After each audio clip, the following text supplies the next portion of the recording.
At the start of the narrative, we are introduced to Andy Dufresne, a man wrongfully accused of murder. Despite his relentless efforts to prove his innocence, Andy is convicted and sentenced to 2 consecutive life terms, totaling 40 years in prison. This harsh sentence lands him in Shawshank State Penitentiary, notoriously known as one of the most dangerous prisons in the country. Meanwhile, within Shawshank, another significant event unfolds. An interview is underway for a seasoned inmate named Red. This interview is crucial, as it will determine whether Red will be granted parole after spending 2 decades behind bars. Despite Red's best efforts and his compliance with prison regulations, he has been repeatedly denied parole and is now resigned to the reality of continuing his life sentence. As Andy arrives at Shawshank, the other inmates quickly begin to speculate about the new arrivals. A betting pool is established among the prisoners on who among the newcomers will break down first. Red places his bet on Andy. That very night, however, the commotion of another inmate's loud cries for help distracts the attention from Andy. The cries prompt Captain Hadley and his team to intervene. Captain Hadley, known for his brutal treatment of inmates, savagely beats the prisoner responsible for the disturbance for several hours. The next morning, the prisoners learn that the beaten man has died as a result of Hadley's excessive violence. In the days that follow, Andy learns that Red has the ability to smuggle items into the prison. Seizing this opportunity, Andy approaches Red with a request. He asks Red to procure a rock hammer for him. Red, initially skeptical and suspecting that Andy might use the hammer for an escape attempt, is reassured when Andy clarifies his intention. Despite his misgivings, Red agrees to procure the tool. Andy is warned by Red to be cautious of a gang called the Sisters, led by a predatory inmate named Boggs. This gang is notorious for targeting and abusing weaker prisoners. Soon enough, Andy finds himself under their scrutiny. Initially, Andy spends his time trying to avoid conflicts and maintain a low profile, but despite his efforts, he and Red forge a deep friendship. As time progresses, Andy's intelligence and resourcefulness become apparent. When the opportunity arises to work on the roof of the prison, Andy seizes it and gains the trust and respect of his fellow inmates. One day, Andy overhears that Captain Hadley is facing a significant tax bill. Using his expertise as a former banker, Andy offers to assist Hadley with his tax issues, suggesting ways to minimize the tax liability. In exchange for his help, Andy requests chilled beer for the other inmates. Initially resistant, Hadley is impressed by Andy's financial acumen and agrees to the arrangement. As Andy's influence within Shawshank grows, he makes another unusual request to Red, a poster of a woman named Rita Hayworth. Red fulfills this request, and the poster becomes a symbol of hope for Andy. Despite the continued harassment from the sisters, Andy's bravery and growing influence lead to a change in dynamics within the prison. In a confrontation with Boggs, Andy's refusal to be intimidated earns him a measure of respect, and Boggs is eventually punished and rendered incapacitated.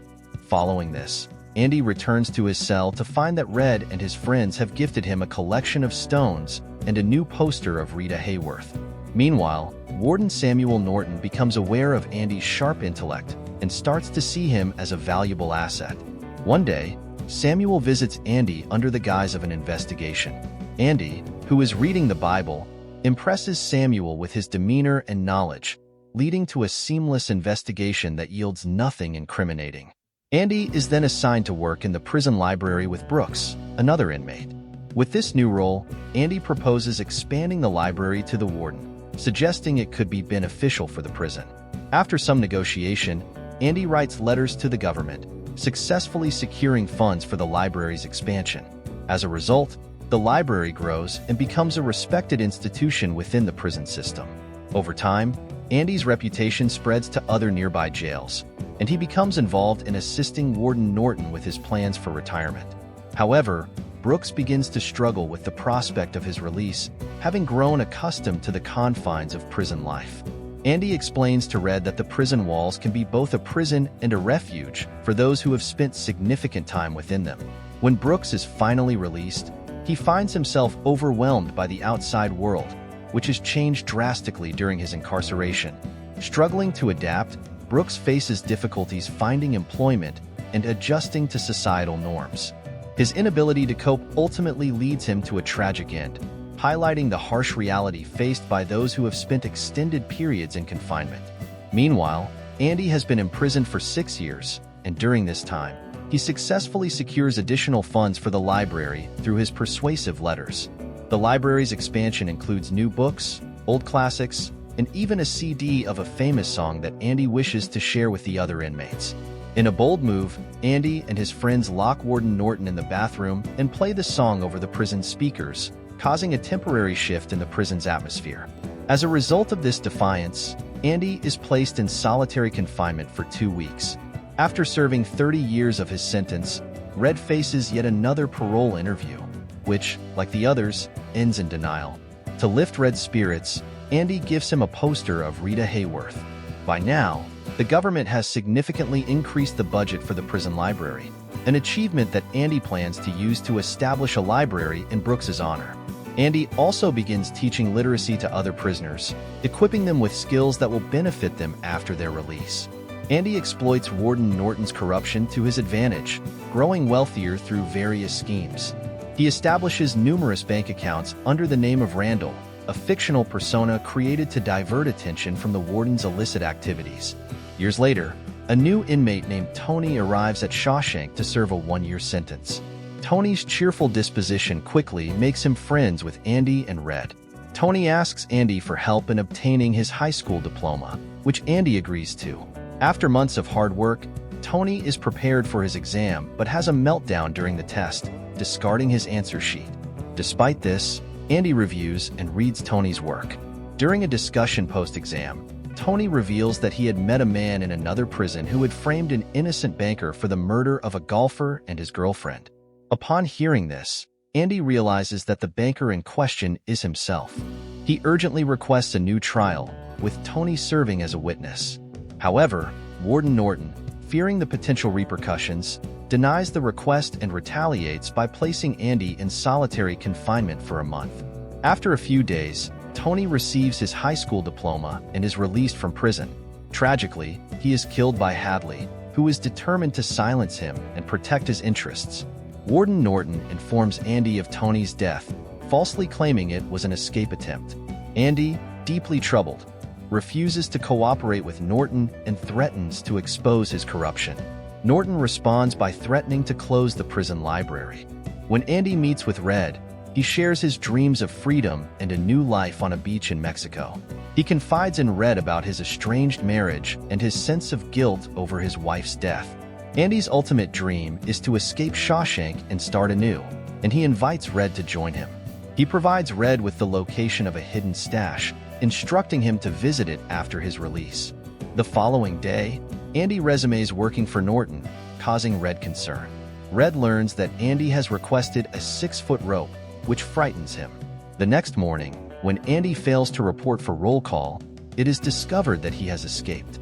Andy had meticulously dug a tunnel using the rock hammer, concealing the hole with posters of Rita Hayworth.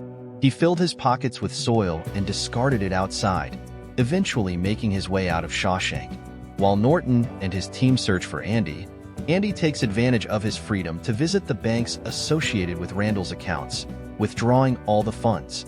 He also sends evidence of Norton's corruption to the media, triggering a public outcry.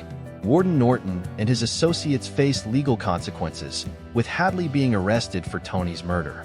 As the authorities close in on Norton, he is shot, ending his reign of corruption. Sometime later, Red receives a postcard from Andy, confirming that he has reached the beach in Mexico. Red is overjoyed but also feels a profound sense of loss.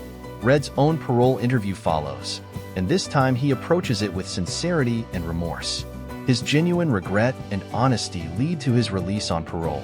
Upon his release, Red moves into Brooks's former room and takes up a job in the same store where Brooks worked. Despite his efforts to adapt to life outside, he finds the world overwhelming. Remembering Andy's words and their friendship, Red locates the hidden stash Andy had mentioned. There, he finds a way to reach the money and ultimately makes his way to Mexico to reunite with his friend. Before leaving, Red writes both his and Brooks's names on the wall of the room as a tribute. Finally, Red joins Andy on the beach, leaving behind his troubles and finding solace in the company of his old friend.